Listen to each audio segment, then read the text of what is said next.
Prontinho, iniciada a gravação, são exatamente 7 horas da noite. Quem me conhece sabe que eu gosto de pontualidade, então estamos iniciando aqui no horário. Em atenção a quem já esteve aqui, já entrou na nossa sala, então agradecer aqui a presença e a pontualidade do professor Cláudio, da professora Ercília, da Lorena, da Luana e, é claro, da professora Viviana, que é a nossa convidada de honra, nossa convidada especial. Então, boa noite a cada um de vocês. Sejam bem-vindas e sejam bem-vindos a mais um bate-bola acadêmico. Dessa vez, agora, para debater sobre ética na pesquisa. Eu sou a professora Ana Beatriz Maia, contadora, mestre e doutoranda em Administração e Controladoria pela Universidade Federal do Ceará, pesquisadora. Na Unifor, estou vinculada ao curso de Administração e Ciências Contábeis, atuando como coordenadora do Núcleo de Apoio Contábil Fiscal, o nosso NAF, bem como coordenando esse grupo de estudos, que foi criado em agosto de 2019, assim que eu entrei na Universidade de Fortaleza, somando até agora, né, mais de 60 integrantes que participaram aqui das nossas reuniões, dos nossos encontros. Eu agradeço aqui a participação dos professores parceiros do grupo de estudos, da Unifor, professora Ercília, professora Cailine, professor Josimar, professor Robson, professor Cláudio, que está aqui presente também, da Universidade Federal do Ceará, a professora Alessandra Vasconcelos, da Unilab, a professora Vanessa Ingrid, alunos da graduação, pós-graduação, bem como os empresários do mercado de futebol que participam também do grupo, contribuindo com todos esses debates, além dos que nos acompanham pelas gravações e transmissões, quando a gente realiza essas transmissões ao vivo. Agradeço imensamente a disponibilidade e a atenção com o nosso grupo de estudos Bate-Bola Acadêmico, da nossa convidada de hoje, a professora Viviana Menezes Costa, coordenadora adjunta do Comitê de Ética em Pesquisa da Unifor e coordenadora de pesquisa clínica. É uma grande oportunidade para o nosso grupo, mas também para as outras pesquisadoras, os outros pesquisadores, conhecerem e debaterem um pouco sobre a atuação de um comitê de ética e como pode esse comitê de ética contribuir não apenas com as pesquisas, com a evolução da ciência, mas também contribuir com a própria sociedade. É um debate que inicia agora, esse nosso bate-bola, mas ele não se finaliza aqui, podem continuar com esse debate nos comentários, né, e a gente poder aí disseminar mais ainda esse conhecimento e esse debate. Então, apresentando aqui inicialmente a professora Viviana Menezes Costa, ela é mestre em administração de empresas pela Universidade de Fortaleza, a Unifor, é pós-graduada em consultoria empresarial, graduada em administração de empresas pela Unifor e ciências econômicas pela Universidade Federal do Ceará. Então, sou companheira aí também, professor Cláudio. Possui mais de 30 anos de experiência profissional na área de consultoria empresarial, treinamentos com foco no estímulo ao empreendedorismo e no desenvolvimento sustentável dos negócios nos mais diversos segmentos, consultora de empresas públicas e privadas, atuando principalmente nas áreas de recursos humanos, desenvolvimento organizacional, marketing, planejamento estratégico, também instrutora de treinamentos na área de gestão, estratégia, pessoas e mercado. Atualmente, a professora Viviana ela é coordenadora de pesquisa do Centro de Estudos em Diabetes e Hipertensão e professora da Universidade de Fortaleza nos cursos de Administração de Empresas e Marketing. Ela é membro do Núcleo Docente Estruturante, o NDE, do curso de Administração da Unifor, coordenadora adjunta do Comitê de Ética em Pesquisa da Unifor e supervisora de monitoria do Centro de Ciências da Comunicação e Gestão, o nosso CCG. Para dar início ao nosso debate, então, gostaríamos que você nos contasse um pouco sobre a sua experiência no Comitê de Ética da Unifor. Eu trouxe uma passagem do próprio site da Unifor, que diz o seguinte: a Unifor, preocupada com a qualidade de suas pesquisas e com as questões ética e desenvolvimento humano relacionadas àquelas, constitui duas importantes comissões que orientam, analisam e intervêm, quando necessário, em projetos científicos, para proteger principalmente os envolvidos e ou os participantes em pesquisas que não estejam de acordo com os preceitos de integridade e dignidade da vida animal e humana. São eles o Comitê de Ética em Pesquisa em Seres Humanos, o COÉtica, e o Comitê de Ética no Uso de Animais, o CEUA, né? Isso é uma passagem do próprio site da Unifor. Então, professora Viviana, por favor, como que é a sua trajetória? Qual é a sua experiência no Comitê de Ética? Como que você chegou, né, no Comitê de Ética? Conta um pouquinho para a gente como foi essa experiência. Ok, Bia, obrigada aí pela apresentação. Boa noite a todos, né? Primeiro, eu gostaria de agradecer o convite e a oportunidade de eu estar aqui e poder compartilhar com vocês a minha experiência. Eu espero realmente que esse momento que a gente vai passar por aqui seja leve e seja também esclarecedor, né? É, eu já dei uma olhada no grupo de vocês e vi que vocês têm uma proposta de publicar artigo científico, de buscar conhecer, desenvolver estudos, e isso tudo, se não tiver o viés ético, ele perde toda a sua qualidade, né? Ele perde toda a sua essência.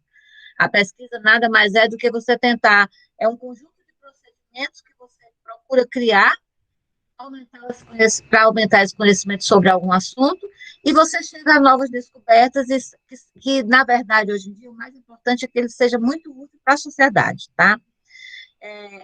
Quem entra na área acadêmica, principalmente na área de pesquisa, começa a se apaixonar, né? Vocês observam que a minha formação ela é um pouco na área de ciências sociais humanas, mas desde o momento que eu fui trabalhar na Secretaria de Saúde, que eu tive a oportunidade de conhecer a área de saúde, fiz alguns cursos na área de saúde também, de enfermagem e tudo.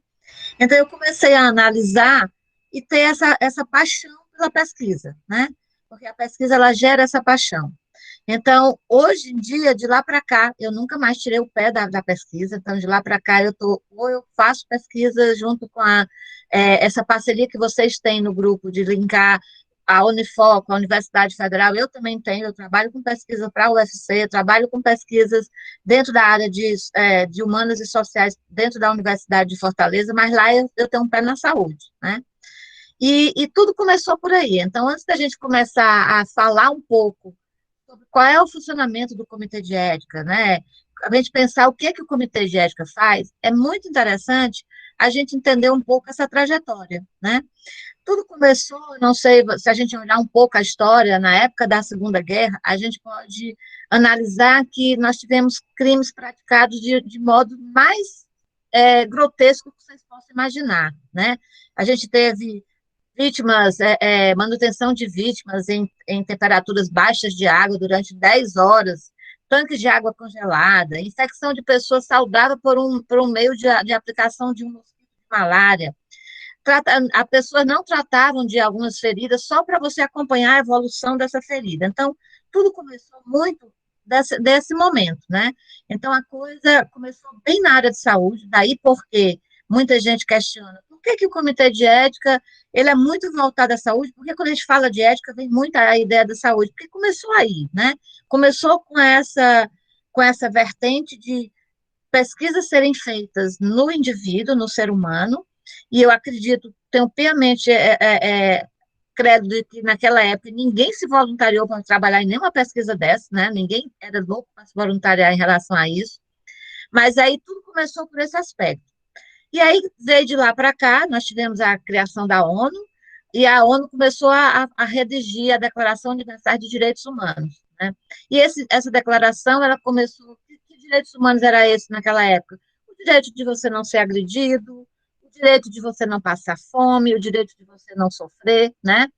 E aí, em função disso, um grupo de médicos nos Estados Unidos começaram a julgar todos esses procedimentos da época nazista, e aí surgiu, é interessante entender, surgiu o Código de Nuremberg. Quem quiser entender um pouco sobre como surgiu essa ideia da ética dentro da pesquisa, é interessante dar uma lida no Código de Nuremberg, ele é de 1949, né? Mas ele já começa a dizer, já começa a tratar 10 princípios que ainda hoje a gente trabalha.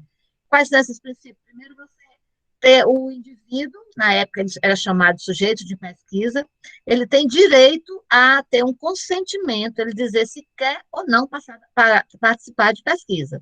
Veja a mudança. Antes a gente pegava as pessoas, jogava dentro de um grupo, fazia pesquisa, como se fosse o que a gente não gosta de chamar e aboliu há muito tempo de cobaias, né? E hoje, a partir de lá, depois da Segunda Guerra, começamos a entender que as pessoas têm o direito de dizer Eu quero ou não participar da pesquisa, é ilegal você coagir uma pessoa para entrar na pesquisa. Então, começamos a pensar, tem que ter um regulamento, tem que ter uma experimentação científica para a gente entender que pesquisa é uma coisa séria, tá? E aí, de lá para cá, surgiu outro documento muito importante na pesquisa que se chama a Declaração de Helsinki. É uma declaração que começa a falar dos primeiros princípios éticos que orientam os médicos e outros participantes de pesquisa.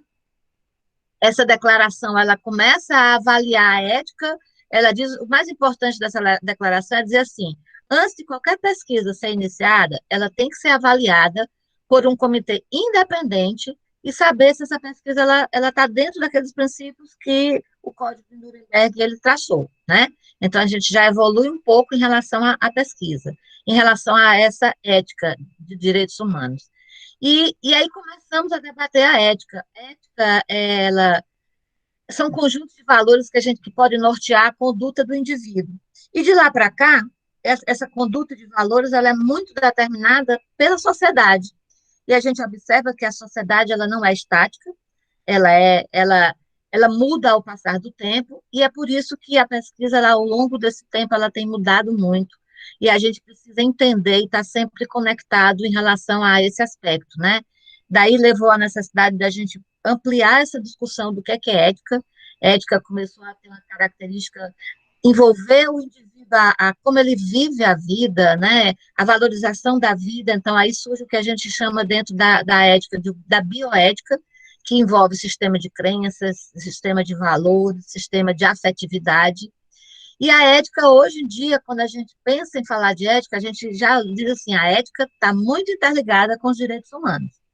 Então, aqui vai o primeiro recadinho, né? A gente não pode pensar em que ética é só porque o comitê de ética está pedindo que a gente seja ético nas pesquisas. Não, a ética ela é ligada aos direitos humanos. Então, tem uma legislação, um Código Civil, que rege esses direitos, e que se a gente não for ético nas nossas pesquisas, a gente pode sofrer processos, como sofreram esses primeiros médicos que trabalharam de modo bem errado, né? Então, é interessante a gente saber isso.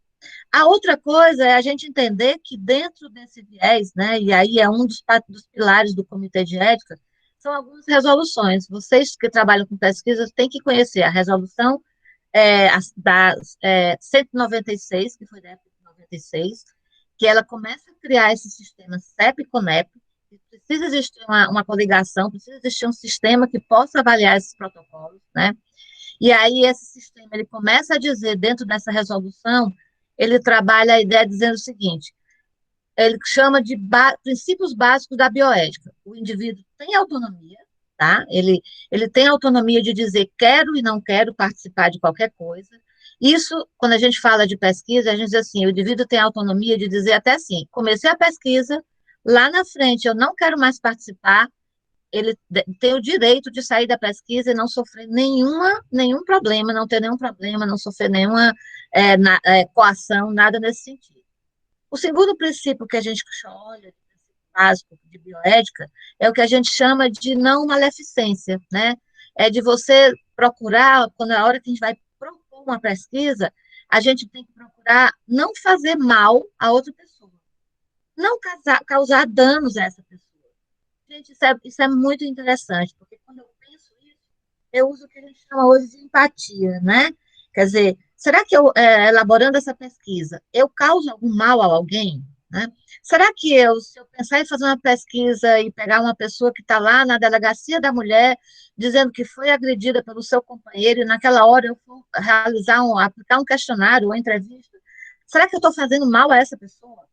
A gente, na hora que está analisando os nossos projetos, a gente analisa tudo isso. Como deveria ser esse levantamento de dados, né? Como é que ele causaria um menor dano a essa pessoa que está sendo, nesse momento, investigada? Um outro princípio que ele também coloca como um básico de bioética é a beneficência. O que ele diz isso? Que a gente tem que procurar fazer o maior bem possível. Como é que a gente fala do maior bem possível? A gente sabe que toda pesquisa ela tem o lado bom e ela tem seus riscos também, né? A gente diz assim, quando a gente faz pesquisa de qualquer jeito, a gente analisa, a gente está vivenciando muito isso agora. A pesquisa da nova vacina, ela trabalhou muito com esse princípio. É melhor a gente aplicar a vacina nesse momento, já que ela não passou por todas as fases, né? E ela foi devidamente testada, não foi avaliado os efeitos colaterais dela a um prazo maior, né? A gente está trabalhando tudo em função de curto prazo. Será que vale a pena a população ser vacinada nesse momento? É analisando esse princípio. Bom, o bem maior hoje em dia da gente tentar reter essa evolução é muito maior do que qualquer risco que possa vir a ocorrer. Então, nós vamos liberar essa vacina, né? E o outro princípio, que é muito importante que vocês entendam, é o princípio que a gente chama da justiça. A gente não pode reconhecer nenhuma diferença de raça, de cor, de crença religiosa, né? Nada disso dentro da pesquisa pode e nem deve ser considerado, né? Então, aí vocês podem me questionar, mas, professora, como é que a gente pode garantir isso na pesquisa? Existe quem já submeteu algum protocolo de pesquisa dentro do comitê de ética, vê que lá tem um elenco de documentos que vocês têm que fazer. O elenco número um é o projeto de pesquisa, onde vocês vão descrever como é que vai ser realizada essa pesquisa. Mas tem um documento que eu considero muito importante. É o documento que a gente chama de termo de consentimento livre e esclarecido. E esse nome eu acho ele super legal, né? É, é, é nessa hora que esse participante de pesquisa, ele lê e ele vai entender o que é essa pesquisa, tá? E aí ele vai dizer assim, bom, eu entendi, eu sei tudo que vai ser feito comigo, o pesquisador tem que dizer, ó, nós vamos fazer uma entrevista, a gente vai coletar sangue, a gente não vai fazer isso, tem que deixar tudo bem detalhado. E numa linguagem que esse participante ele venha entender, né? Se for a gente dizer assim, esse TCLE, para mim, é uma coisa muito interessante. E eu tenho que ter muito cuidado com isso. É um processo de consentimento, né? Eu que trabalho na área de pesquisa clínica, a gente senta na hora lá junto com o médico, a gente discute todo o protocolo de pesquisa com esse participante de pesquisa, e a gente começa a pensar também como é que esse participante ele está se vendo dentro desse processo, tá? E aí é interessante, ó, a Bia está mostrando aí um modelo do termo de consentimento, que é bem legal. E importante desse termo de consentimento é como você aplica esse termo de consentimento. Você tem que explicar para esse paciente, né?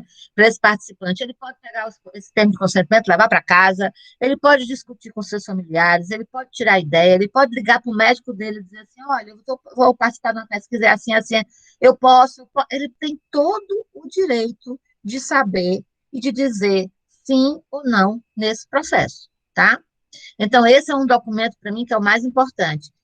E com a nova resolução da 510, que é uma nova resolução que ele trabalha muito para pesquisas que são voltadas às ciências humanas e sociais, ele já mostra o seguinte, né? Ele já começa como eu falei para vocês, a ética ela vem crescendo em função do seu estudo, tá?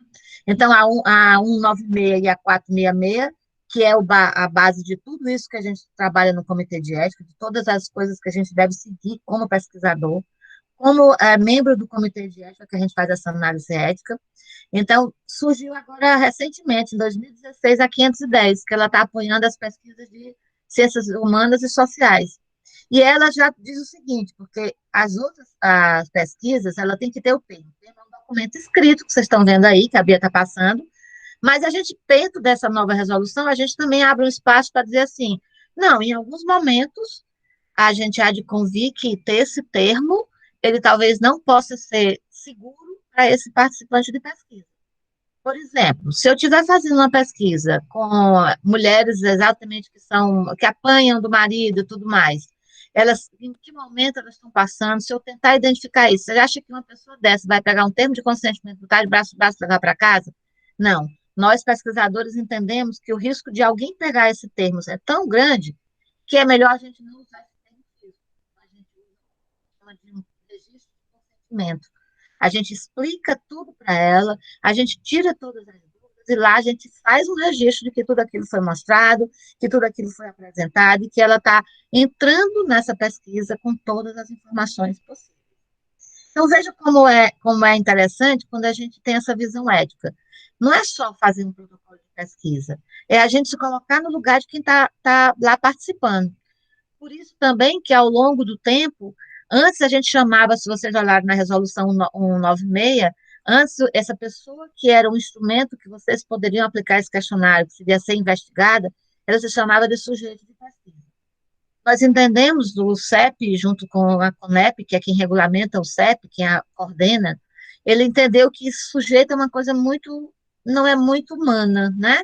Então, e que o sujeito de pesquisa, ele tem uma posição muito interessante dentro da pesquisa.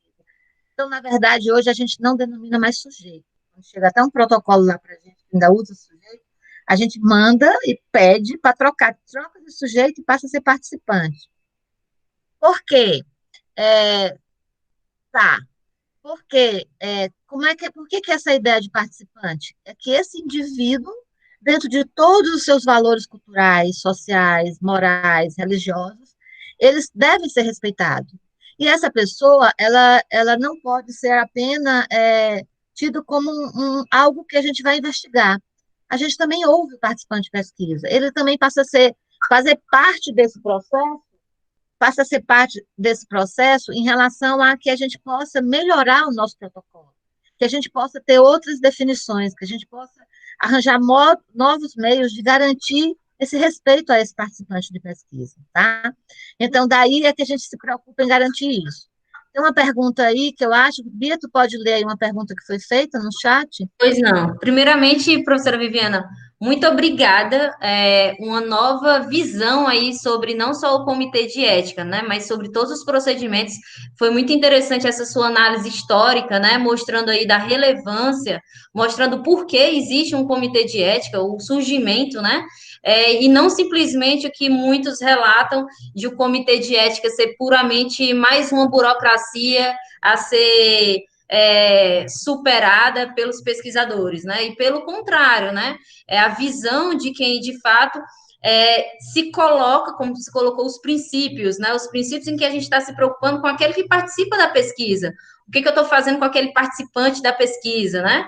Então, foi muito interessante e bem rica, né? Essa tua explanação inicial, falando um pouquinho sobre essa origem desde a ONU, né? Falando aí, como a Natália colocou, os direitos humanos também, mas mais do que isso, né? Eu me preocupar com aquele que está me ajudando, aquele que Uhum, está querendo contribuir com a própria pesquisa, né? Então, uhum, o não fazer mal, né? E o como eu posso ajudar aquela pessoa que está participando. Eu achei muito legal.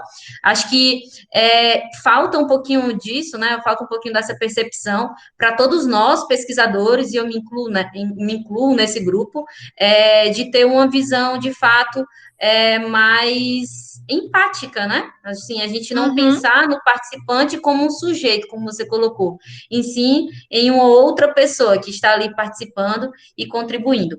É. Natália, como eu lhe falei, Natália, a gente estava conversando no início, não estava sendo gravada ainda, e a gente comentou um pouquinho sobre a sua participação no grupo, né? Uma participação sempre ativa, falando um pouquinho sobre a sua trajetória também. E a Natália perguntou aqui sobre o levantamento dos dados online e pesquisas anônimas, né? Que é aí relacionado ao procedimento pela ótica do Comitê de Ética. Natália, a gente vai entrar agora nos procedimentos. Eu vou fazer uma pergunta para a professora Viviana sobre os procedimentos. Se você ainda tiver alguma dúvida com base no que ela responder, aí você levanta a mão que eu te coloco a palavra, tá bom? Tá.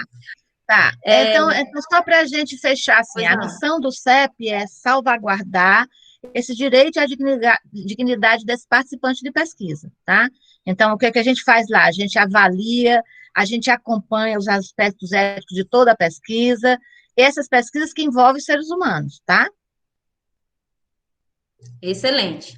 E aí, professora Viviana, a próxima pergunta, né? Como que funciona e aí o comitê de ética? Então, a gente submete, quem está iniciando a pesquisa agora, irão realizar algum tipo de pesquisa com seres humanos, vocês deverão elaborar o projeto, como a professora Viviana colocou, até coloquei aqui o link, né, do próprio comitê de ética, Uhum, que vocês podem acessar da Unifoc, tem todos os esclarecimentos, as resoluções que ela citou, contato com o próprio comitê de ética, e aqui abaixo também tem toda a documentação que é necessária para submissão na plataforma de plataforma, esqueci o nome, Sucupira, né? Não, plataforma, é, nossa, Plataforma plataforma Brasil.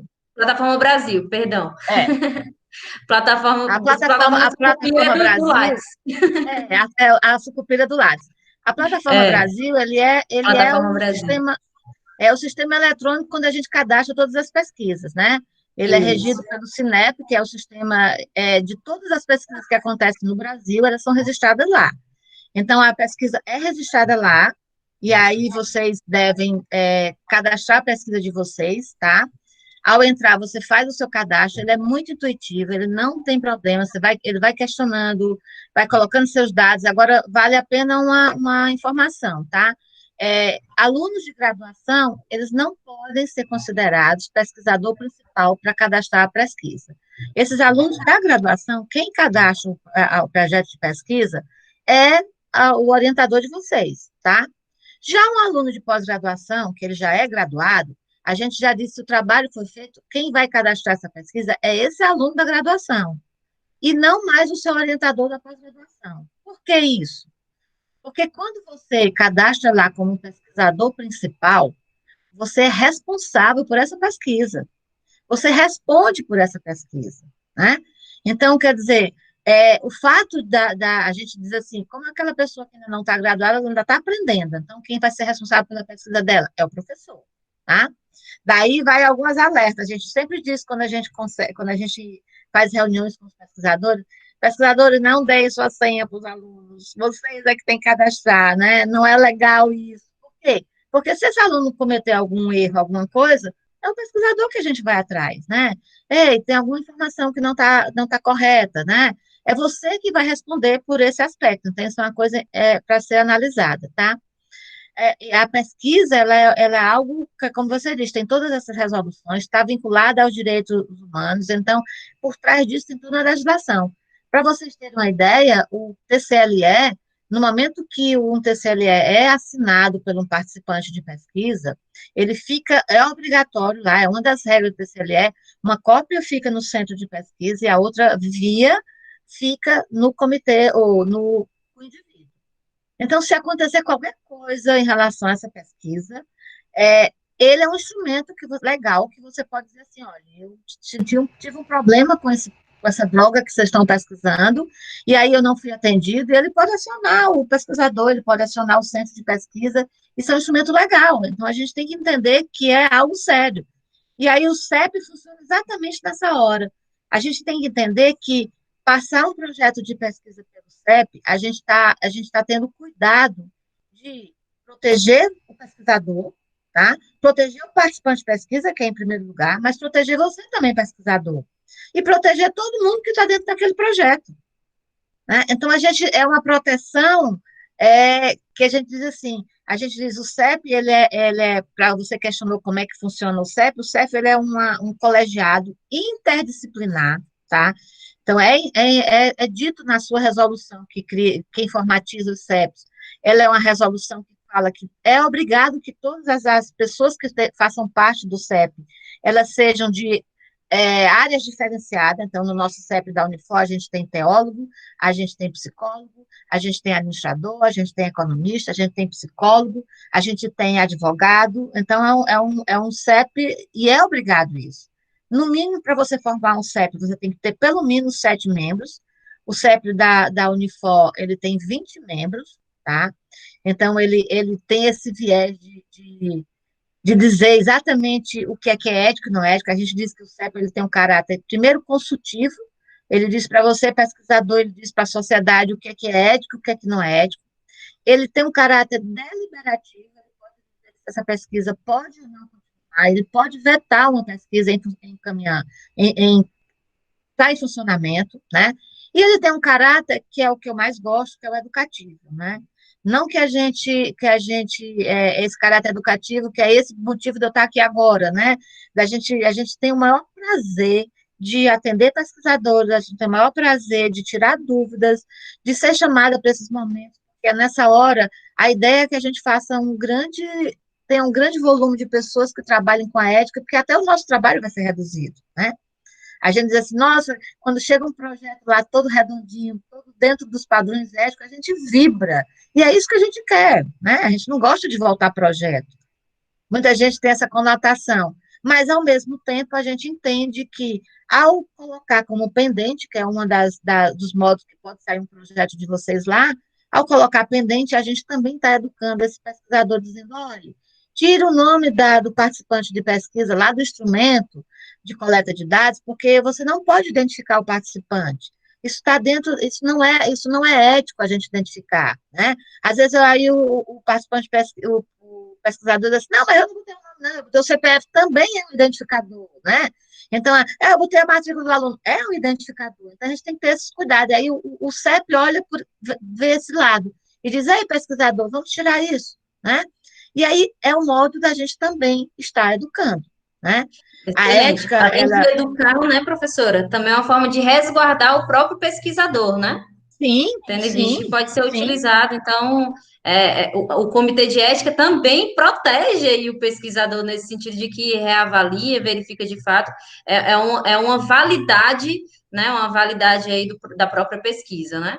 Então, é, professora Viviana, em suma, os projetos que devem ser submetidos, né, ao comitê de ética são aqueles que, de fato, irão realizar pesquisas com seres humanos, não é isso? sim, São sim. pesquisas que vão Direta, utilizar apenas dados secundários, ou apenas analisar os dados econômico-financeiros dos clubes de futebol, por exemplo, não há essa necessidade, essa não. prerrogativa de ser encaminhado ao Não, comitê de ética. a gente tem um elenco de pesquisas que elas não precisam, pela própria resolução, ela diz que não precisam ter uma análise do CEP-CONEP, tá?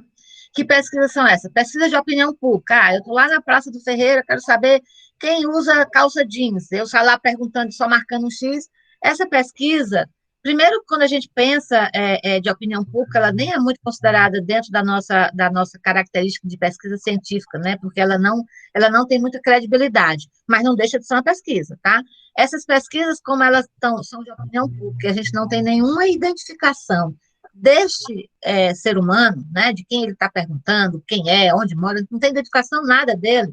Essa pesquisa ela não precisa passar pelo comitê de ética. Se eu pegar uma pesquisa, se eu utilizar, for fazer uma pesquisa com dados que é de domínio público, como você falou, tá lá, é de domínio público, eu vou fazer uma análise de dados de uma empresa, dados financeiros dessa empresa, tá?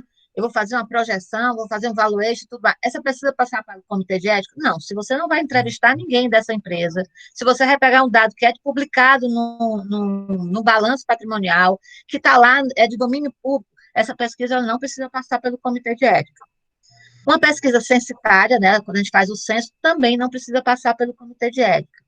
Uma pesquisa que é realizada só em material bibliográfico, texto científico, fazer uma revisão de literatura científica, também não precisa passar pelo comitê de ética, tá? Ou seja, não precisa ser submetido à Submetido ao plataforma, comitê né? de ética, Isso não exatamente, significa né? dizer que não terá, por exemplo, se esse artigo for submetido a uma revista, a um evento, ele não será avaliado pelos seus pareceres, é de fato ter Sim, uma validade externa, né? Que aí a gente tem você essa tocou, validade da própria metodologia científica, que aí é sim, uma sim, outra questão. você tocou em dois pontos interessantes, Bia. Uma é que hoje, né, por exemplo, na área de saúde, eu não consigo publicar nenhuma pesquisa científica se ela não tiver o CAI, que a gente chama, que é um código que recebe do protocolo, passou pelo comitê de ética. Esse é um ponto crucial das revistas na área de saúde. Na nossa área de administração, de economia e tudo, algumas revistas já estão começando a pedir, né? Então, às vezes, a gente vê, um projeto foi realizado e não passou pelo CEP, não sei o quê, a gente não tem obrigação, não quer dizer que a gente vai pegar o pesquisador e ele vai colocar ele na parede. Não. A gente só lamenta, porque de repente pode ser que essa pesquisa que foi interessante, que ela foi bem trabalhada até de um certo modo, ela foi, só não o pesquisador não teve o cuidado de passar pelo CEP-CONEP, né? E aí eu digo a vocês, às vezes muitas das razões é porque o pesquisador disse que não teve tempo, né? E aí eu vou dizer para vocês, o nosso CEP, ele, pelo menos o CEP da Unifor, ele tem uma resolução muito rápida, um projeto, você pode colocar seu projeto até o dia 10 de cada mês. Nós temos reuniões mensais, geralmente por volta de 20 a 25 de cada mês, tá? Esses projetos são distribuídos para cada membro do grupo, que são esses professores que trabalham nas diversas áreas. Nessa reunião, a gente abre a discussão de cada projeto, ele é debatido, ele é discutido e tudo mais. Se a gente precisar fazer alguma consulta que a gente chama de alguém de fora do CEP, é um assunto que a gente não domina, nenhum membro do CEP, a gente pode fazer uma consulta ad hoc. Então, a gente faz tudo, todo esse caminhar, né, ao longo desse processo, para poder dizer assim, o seu processo ele foi aceito. Então, praticamente um processo, dependendo da data que você der entrada, se entrar dia 10, ele praticamente, até o dia 10, ele é julgado e sai praticamente no final do mês para vocês, né? Então, ele é um CEP muito rápido. Eu até digo isso porque os meus projetos de pesquisa na área de saúde, eles não são submetidos na Unifor, até porque seria um viés ético eu submeter um projeto a qual eu sou assim. Não que não possa, a gente até tem esse cuidado. Se tiver um projeto de algum professor que faz parte do comitê, na hora de analisar esse projeto, esse membro sai da sala de reunião e é feita a análise pelos demais pares do comitê. Mas, como são projetos na área de saúde, eu uso o comitê de ética. Então, esses projetos lá também são projetos mais, como a gente pode dizer, mais cabeludos, né? São projetos que envolvem não é um projeto de um único centro, são projetos multicentros, são projetos que acontecem no mundo todo. Então, são projetos que a gente tem que ter um cuidado maior e a gente tem que ter o CEP também tem um acompanhamento maior, então demanda um maior tempo para ser analisado, a gente entende isso, tá? Continuando assim, por exemplo, mais uma coisa é interessante a gente entender, trabalhos de conclusão de monografias, eles não são isentos de serem concluídos no comitê de ética, tá? Esses trabalhos de conclusão de curso, essas monografias, elas devem apresentar o protocolo de pesquisa ao sistema CEP-CONEP, tá? E aí Excelente. também tem uma coisa interessante, tá? Se durante esse planejamento, claro, desde que envolva o indivíduo, tá certo? E Eu estou dizendo que não monitoria faz também, parte. né, professora Viviana? Hã? Monitoria também. Monitoria também. Monitoria também, se envolver, porque são Perfeito. projetos que estão tramitando dentro da faculdade, são projetos que a gente entende que o viés ético deve ser um selo da universidade, né? O CONEP Perfeito. bate muito isso. A gente é um projeto da faculdade, com alunos da faculdade, como que não passa pelo comitê de ética? Ninguém dá para entender isso, né? Então, esses projetos, eles obrigatoriamente, eles passam pelo comitê de ética, tá? Ah, professora, tem algumas coisas interessantes que acontecem até na monitoria. Eu comecei a aplicar uma metodologia diferente em sala de aula, achei legal. Se o professor for relatar essa experiência desse processo, eu preciso passar pelo comitê de ética? Não, se for só um relato seu, de você relatando a experiência que você passou, esse projeto não precisa passar pelo comitê de ética. Mas a Viviana achou o projeto muito legal e ela resolveu dizer o seguinte: eu vou saber o que, que os alunos acharam disso. Como é que os alunos vivenciaram essa nova metodologia? Aí eu tenho que escrever o projeto, eu tenho que dizer o que é que eu vou questionar os alunos, porque a gente se coloca na posição. Já pensou se tiver uma pergunta dizendo assim, a professora foi bom, a professora explicou corretamente, será que esse aluno não vai se sentir um pouco intimidado de responder ou não, se por acaso tiver acontecido isso? Isso é um viés ético, né? Perfeito. Então, a E gente aí tem não que é mais entender. apenas a observação do professor ou da professora e dos monitores. Agora eu estou incluindo a Sim, percepção dos outros participantes do dos processo, né? participantes, exatamente, né? Então toda esse procedimento, ele é analisado, essa visão da ética tem esse viés, então a gente tem que entender quando é que um projeto deve passar pelo sistema CEP-CONEP e quando é que ele não deve passar, né? E aí, gente, eu vou dizer Excelente. para vocês, professor, eu não consegui fazer isso, a gente está lá, a gente tem uma secretária incrível, a Patrícia está com a gente, eu sou do Comitê de Ética há mais de 10 anos, ela está lá com a gente, então, ela realmente, às vezes, pega na mão, ela, às vezes, liga e diz assim, professora, tem um aluno aqui que está com essa dificuldade, a gente tem o maior prazer, eu disponibilizo meu telefone, não tenho problema nenhum de fazer isso, eu tenho prazer de dizer, é assim o caminhar ético, porque é muito bom quando chega lá um projeto maravilhoso, né? Então, a gente avalia todo esse processo, tá? Perfeito, professora Viviana. É muito esclarecedor, né? A gente conhecer como que funciona o processo aí do Comitê de Éticas, como vocês se distribuem também. Pensando aqui num grupo de estudos, pensando nos alunos que estão aqui, ou os que não são alunos também, você viu, né, que a gente tem alguns membros externos da universidade, mas que estão iniciando aí na pesquisa, estão querendo fazer essa pesquisa. Se vão fazer pesquisas com seres humanos, também é obrigatório que eles submetam. Portanto, quem vai ser responsável por esse projeto? Se já for um membro que ele é pós-graduado, vai submeter com o próprio nome, não é isso? Se não for ainda, Exatamente. vai submeter com o Vai ser professor, o nome, o professor sendo o responsável, pesquisador responsável. o professor, não é isso? É. Perfeito. Dentro da plataforma, vocês vão ver que quando vocês começam a preencher os dados, nome da pesquisa, qual é a área que vocês estão abordando, a pesquisa, ela vai ter o TCLE, quais são os documentos que vocês estão colocando na pesquisa, existe um documento lá que é gerado pelo próprio Sistema Nacional de Informação sobre Ética em Pesquisa, que se chama folha de rosto. Essa folha de rosto é a mesma coisa de folha de rosto quando a gente faz um trabalho de monografia, né? É uma capa onde identifica o projeto que vocês estão propondo para ser avaliado. Mas existe uma coisa interessante nessa folha de rosto, é que ela precisa ser assinada pelo pesquisador responsável e pela instituição a qual o pesquisador está vinculado, tá? Aí, lembrando uma coisa, gente, não esqueça de quando vocês forem fazer o cadastro na plataforma, vocês colocarem a que instituição vocês estão vinculados. Dizer assim, é a professora Bia que está submetendo um projeto.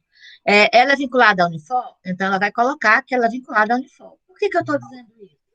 Existem vários comitês de ética, acho que hoje a gente tem mais de 900 no país todo, né? E aí o seu projeto, já aconteceu comigo, o seu projeto, se eu não vincular uma instituição a qual você está realmente vinculada, se eu não deixar claro, o que é que a CONEP faz? Ela distribui o projeto para qualquer CEP.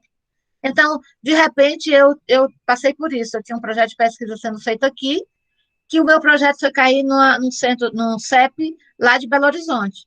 A dificuldade de fazer essa análise do CEP lá de Belo Horizonte foi muito maior. Muito pelo contrário, ela devolveu o projeto para a Conep então, teve todo um trâmite. Então, tenham cuidado ao fazer isso. Mas o que eu estava dizendo é que nessa folha de rosto tem a assinatura do pesquisador responsável, isso é muito importante, e tem a assinatura da instituição que está propondo, que está por trás de vocês, dizendo que vocês são vinculados a ela. Isso é importante porque a partir desse momento, eu estou carimbando. Pesquisador, estou respondendo por essa pesquisa. Eu, instituição, estou dizendo que a Bia está fazendo essa pesquisa dentro dos parâmetros da universidade, tá? Então, é como se você estivesse dizendo assim, ei, é um documento que você assina e que você responde por ele também, tá? Você passa a ser responsável por essa pesquisa e a pessoa que está assinando é responsável por essa instituição, tá? Excelente, até porque a plataforma Brasil, ela é uma plataforma do próprio governo, não é uma plataforma da Unifor. Então, o Não. governo recebe todos os projetos, né, que são submetidos em todo o Brasil e vai distribuir para cada comitê de ética respectivo, Uhum, né? Mas se uhum. centraliza inicialmente nessa plataforma unificada no Brasil. Excelente, professora. Essa Professora, plataforma ela é monitorada por esse sistema CEP-CONEP, né? Que esse sistema uhum, CEP-CONEP, por sua vez, ela tem vínculo com o Ministério da Saúde, porque foi de lá que, como eu contei a historinha para a gente entender, né? E aí, através disso, tudo é vinculado em relação à legislação, entendeu? excelente, Precisa ter um excelente, viés ético, senão cada um iria analisar de qualquer jeito, né? verdade, com certeza. Professora, há algum tipo de capacitação oferecida pelo próprio Comitê de Ética da Unifor? E se sim, como que elas acontecem? Não, na verdade, a gente não tem nenhum curso formatado. A nossa ideia de educação é nesse sentido. O grupo chama, a gente tem o maior prazer de ir lá e fazer uma exposição. Nós estamos com um problema, a gente fez muito, ano passado a gente fez muito lives explicando como é que poderia fazer, até porque nós tivemos uma nova realidade. Nós tivemos agora pesquisa sendo feita usando os meios digitais, né? Mudou toda a perspectiva. Então, de repente, o próprio Conel começou a se reunir e dizer assim, como é que a gente vai fazer? Como é que vai ser o termo de consentimento agora na mídia digital? Que eu acho que teve até uma pergunta aí de uma menina falando sobre isso. Não, uma coisa é certa, deixar de ter o consentimento do indivíduo é uma coisa que não existe. Então, de repente, a gente começou a trabalhar. Como é que a gente vai fazer isso? A gente até criou algumas estratégias dentro do nosso CEP. Você vai mandar nesse momento que a gente está tendo de pandemia, que às vezes a gente não consegue, a gente saiu um edital falando, no momento mais crítico da pandemia, a gente abriu espaço para que as pessoas encaminhassem os seus projetos de pesquisa sem a assinatura do pesquisador. Ele iria, ou do membro da instituição, porque você não podia ir atrás dessas pessoas para poder trabalhar. A gente aceitou que o pesquisador dissesse que ele ia ficar responsável por essa assinatura da pós-pandemia, né? A gente pensou, como é que vai ser feito agora no meio digital? Como é que a gente vai ser feito? Então nós usamos muito o WhatsApp para fazer isso, então o pesquisador vai ter que transcrever tudo aquilo que é exigido que tenha no termo de consentimento, ele vai colocar lá que deve ser em forma de convite, que deve ser explicado quais são os direitos e deveres que esse participante de pesquisa ele vai ter, que vai falar qual é o risco e o benefício desse participante de pesquisa, porque a gente diz, lembra daquele princípio que diz que o lado bom tem que ser maior do risco que ele possa passar, então o participante de pesquisa tem que entender sobre isso, então tem que deixar tudo isso claro no termo de consentimento, por isso que eu digo que o TCLE, para mim, é o instrumento mais importante, porque ele garante, quer dizer assim, o pesquisador está realmente executando o aspecto ético da pesquisa, né? Ele está realmente empenhado em fazer isso. Então, esse pesquisador, mesmo distante, mesmo no WhatsApp, ele vai ter que ter essas informações. É como se chegasse para ele, antes dele entrar na pesquisa, ele vai chegar aqui no documento e diz assim, esse é o TCLE, eu vou ler, eu vou aceitar, e no final tem, aceite participar da pesquisa? Se ele aceita, aí aquele link vai para o questionário, e ele só vai poder responder o questionário após aceitar a pesquisa. E a gente diz para o participante de pesquisa que é interessante, é muito. Como é que a gente diz? A gente indica que o pesquisador avise para esse participante que ele faça uma impressão, ou que ele guarde esse termo de consentimento, porque para ele é importante, tá? Então, a gente usa essas estratégias. Então, Excelente. dentro desse momento da pandemia, a gente teve que se deparar com um novo modo de recrutamento, né? Que não necessariamente a gente vai deixar de lado o aspecto ético. A gente teve que dizer como é que a gente vai usar todo esse caminhar ético dentro agora do instrumento digital, tá? E, apesar de não ter uma capacitação, um treinamento em si, o próprio site do Comitê de Ética da Unifor disponibiliza todo o material necessário, né? Então, tem toda a legislação, regimento, documentos necessários, e, inclusive, foi apresentado aqui também download com arquivos de capacitação aí da Unesco e do Ministério da Saúde, né? Exatamente. Você tem todas as resoluções aí na plataforma. Você tem na plataforma Brasil, você tem no site dos comitês, né? Excelente. Então, a gente coloca lá, cada comitê, claro, a gente tem uma diferença assim, de repente um comitê aceita isso, outro não aceita, tem esse caminhar, mas a linha geral ela é uma só, então você tem condições de fazer isso, e você ainda pode tirar dúvidas indo diretamente ao comitê de ética, quando a gente estava no momento presencial, ou fazendo a consulta por telefone, né? Então, na plataforma você tem lá um telefone, um WhatsApp que a gente estava respondendo nesse momento, tá? Então, a gente não pode, pesquisador, a gente não pode esquecer desses padrões éticos que o nosso projeto de pesquisa tem que ter, tá? A gente não é tão criativo para descobrir como é que a gente vai chegar lá no participante, a gente vai ter que ser criativo e dizer, eu vou chegar lá, mas eu vou chegar de um modo ético, tá? Perfeito. Natália, você gostaria de acrescentar a pergunta que você tinha feito inicialmente? Ou é só, você quer falar no áudio? Se quiser, pode ficar à vontade.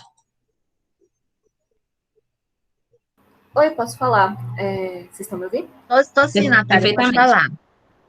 Oi, Viviana. Então, a minha pergunta foi em relação a esse tipo de pesquisa mesmo que você estava mencionando agora, que normalmente vai online, que a pessoa não se identifica, né? Que a gente tenta levantar mais uma quantidade, né, de dados e para caracterizar um setor ou caracterizar algum problema, do que os dados pessoais daquela pessoa que está participando da pesquisa. Sim. E aí, nesse sentido, eu entendi que é importante, do ponto de vista ético, né, a gente informar que esses dados serão utilizados para pesquisa e ter algum procedimento anterior a responder o próprio questionário, né, falando um pouco sobre o que vai ser o processo, né? A gente coloca algumas coisas interessantes. Primeiro é ter essas informações referentes como se fosse um TCLE, né? Na verdade, é um TCLE virtual, e também que tenha o número do registro desse projeto de pesquisa na plataforma, para aquele participante saber, esse projeto passou pelo Comitê de Ética, então eu tenho mais respaldo, ele tem mais credibilidade, porque passar pelo Comitê de Ética é como se a gente estivesse dando um selo de qualidade desse projeto. Então, a gente saiu agora, recentemente, se vocês olharem os comunicados internos dentro da Conep, que está lá na Plataforma Brasil, o último comunicado que foi feito, ele fala exatamente, ele coloca, diante de tudo aquilo que a gente passou de pesquisas sendo feitas pelo meu virtual, o próprio CONEP sentou e começou a escrever, né? O que é que deve ser posto? Você deve apresentar toda a metodologia da pesquisa, você deve identificar qual é o risco que aquele participante de pesquisa pode vir a ocorrer, você deve, inclusive, falar do risco que é característico do próprio ambiente virtual. Ele até diz assim, é interessante que você... porque, veja bem, o ambiente virtual ele tem uma característica. Quando eu mando um torpedo, se eu disser assim, eu vou fazer uma pesquisa, vou mandar para todos os torpedos, essa pesquisa para todo mundo que eu tenho lá no meu WhatsApp, ela é identificável, não é? Eu posso identificar. Então, esse novo comunicado, ele diz o seguinte, olha, ou você usa um meio de comunicação não identificável, ou você usa o que a gente às vezes chama de bola de neve, passa para um e um, vai se duplicando em outros, porque a ideia é que a gente tenha essa garantia desse participante não poder ser identificado, né? Da gente resguardar essa identidade desse indivíduo, tá? Então, ele lançou uma cartilha que é interessante até vocês darem uma olhada, também tem lá, você dizer lá no tempo que você pode, mesmo sendo virtual, eu posso dizer que não quero responder, paro de responder, não tem problema nenhum. Então, você tem que deixar bem claro isso antes da pessoa responder. E aí ele saiu agora um comunicado recente, mostrando passo a passo de como a gente faz pesquisas agora nesse ambiente virtual, que eu acredito particularmente que vai ser um instrumento a ser usado muito daqui para frente, porque é fácil, né? É rápido, e aí a pessoa, a gente fazer recrutamento para chamar pessoas para participar de uma pesquisa de um modo físico, eu às vezes fico imaginando como é difícil hoje em dia, né? Mas eu acho que veio para ficar, né? Então a gente tem mais que ter esse cuidado, cada vez mais, de descobrir onde pode vazar alguma informação, ter alguma coisa que a gente puder sobrepor em relação a isso, tá? Ter a responsabilidade, né, com aqueles dados que você está, de fato, coletando e armazenando. Pessoal, eu vou compartilhar aqui a tela novamente. A gente já são 7h52, faltam 8 minutinhos.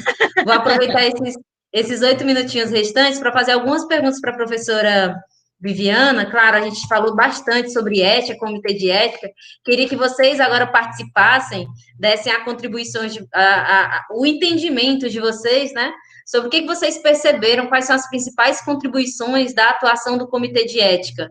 E eu coloquei o link aí no chat para vocês responderem em 3 palavrinhas. Quais são as principais contribuições que vocês perceberam aí, com tudo que a professora Viviana nos trouxe? Quais são as principais contribuições aí da atuação do comitê de ética? Então, coloquem aí 3 palavrinhas. Enquanto vocês respondem, eu gostaria de fazer uma última pergunta aqui para a professora Viviana. Professora, para finalizar aqui, né, esse nosso rico bate-papo, o que você diria para aquele ou aquela que está iniciando a sua pesquisa científica agora? Então, nós temos aqui na sala, claro, já pós-graduados, graduandos, temos monitores também, nós convidamos também os monitores das disciplinas para participarem também desse nosso encontro. Outras pessoas que estão nos assistindo na gravação, o que você diria para esses que estão iniciando na pesquisa agora? Qual o melhor caminho para um pesquisador ético e de sucesso? Tá joia.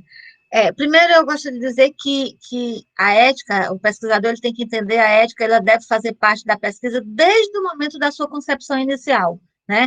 No momento que eu penso qual é o problema que eu vou tentar resolver, que estudo eu quero fazer, o que é que eu quero descobrir, eu começo a já pensar de um modo ético. Então, esse é um recado que a gente dá. Quando a gente começa o fio lá do início, é mais fácil que esse projeto, no final, ele seja bastante ético, né? Ele começa da revisão biográfica. Será que eu estou fazendo a revisão biográfica? Realmente, autores éticos, né? Autores realmente constatados cientificamente. Que hipótese eu estou formulando? Essa hipótese, ela vai agredir a esse participante de pesquisa? Quais são os procedimentos metodológicos que eu vou escolher? Como é que eu vou colher esses dados? Esses dados, eles geram algum problema para esse participante? Ele causa algum impacto, né? Algum constrangimento, porque a gente pensa que risco é só o paciente vir a morrer. Não, risco é de constrangimento. Eu posso pegar um questionário lá e ele está me fazendo umas perguntas e eu passar mal com isso, né?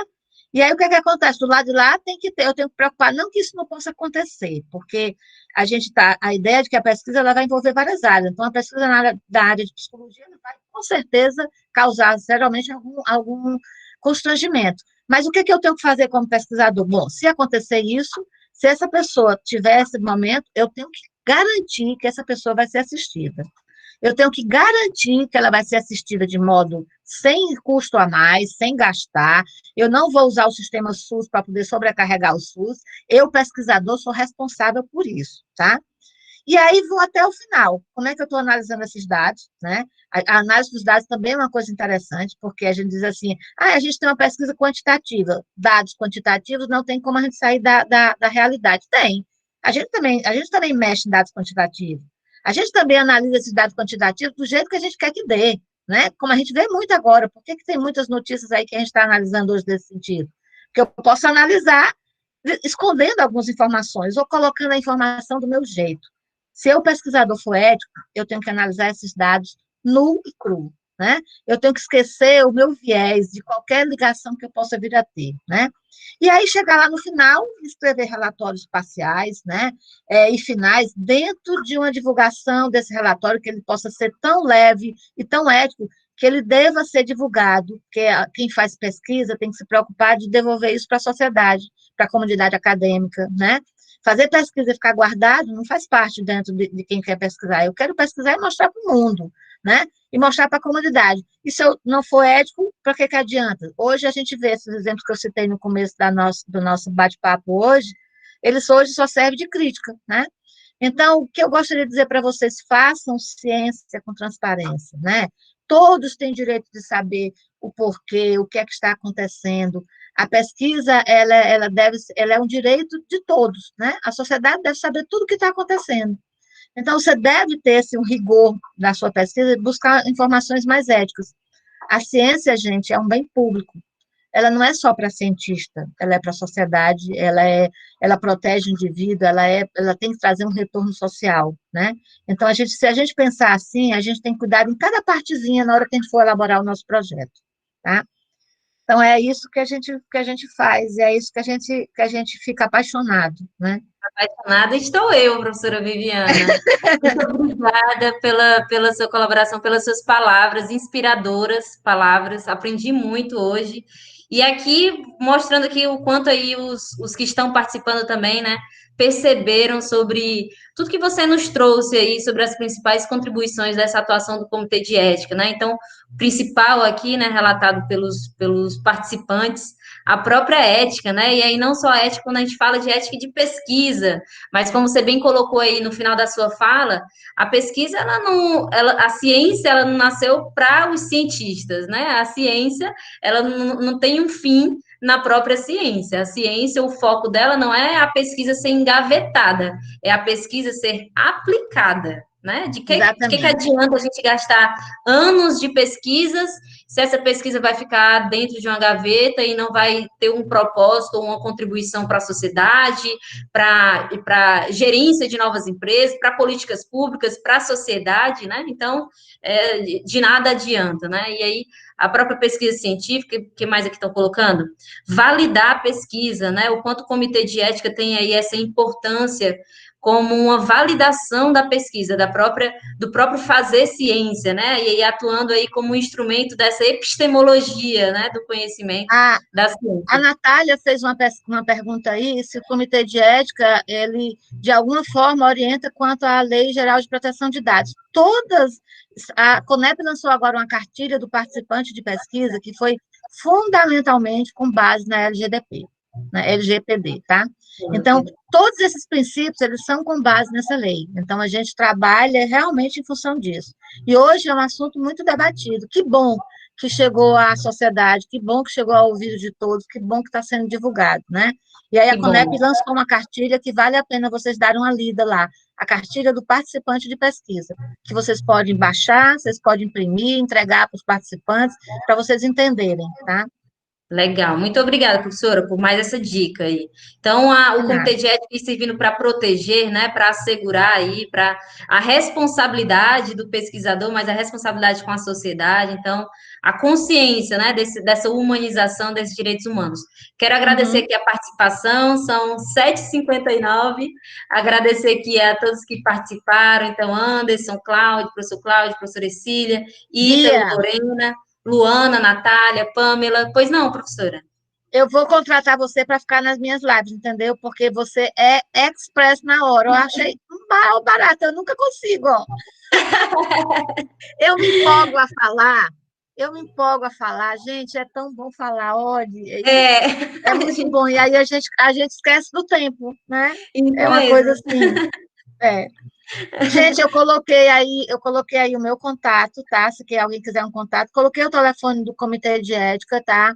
O e-mail do Comitê de Ética, Bia, pode escrever aí, é coética@unifor.br, tá? Ok, coética. Eu coloquei o site também, né? E aí Pronto, tem as pronto, informações, pronto. como está gravada, E vai aí, ficar aí gente, as qualquer informações. dúvida, qualquer coisa, eu terei o maior prazer de responder. Se não souber, eu vou atrás, porque, como vocês veem, ao longo do tempo, essa discussão de ética, ela não vai parar, né? Ela vem crescendo, vocês só observarem. Eu quis começar com um momento histórico para a gente entender como as coisas evoluíram. Já pensou de cobaia, passou para sujeito, sujeito para participante. Isso tem um significado muito interessante, né? Muito, muito. Então, para que vocês entendam que a gente também está em formação o tempo todo, né? Eu não canso Isso. de ler sobre isso, eu não canso de ir atrás, aí leio o Código Civil, o Código Penal, porque você tem que estar dentro disso, né? Excelente, excelente. Ok, Professora, gente? pois em nome de todos os alunos, professores, membros internos, externos que compõem o grupo de estudos Bate-Bola Acadêmico, todos os colaboradores que compõem o Centro de Ciências da Comunicação e Gestão, nosso CCG da Universidade de Fortaleza, bem como os entusiastas de futebol que acompanharam aí a nossa gravação, agradeço mais uma vez a cordialidade, a gentileza por dispor esses minutos de atenção e debate. Então, boa noite a Fique todos à vocês. vontade, estou disponível para qualquer outro evento, tá, querida? Pode chamar. Obrigada, E muito vocês obrigada. podem, não se acanhem, como diz o cearense, né? De se tiver alguma dúvida, entrar em contato, tá, gente? Obrigada, foi bom estar aqui com vocês, tá? Eu tive o maior carinho, trouxe até uma bolinha aí, ó, na minha foto, para que vocês entendam que eu também gosto de Foi. bater bola, né? Muito Sintam-se obrigada, abraçados, mesmo que a professora. gente esteja distante, tá? Sim, um abraço daqui. Um beijo para Pronto. todos Tchau, vocês. tchau. Obrigada, Bia, pelo Obrigada. convite.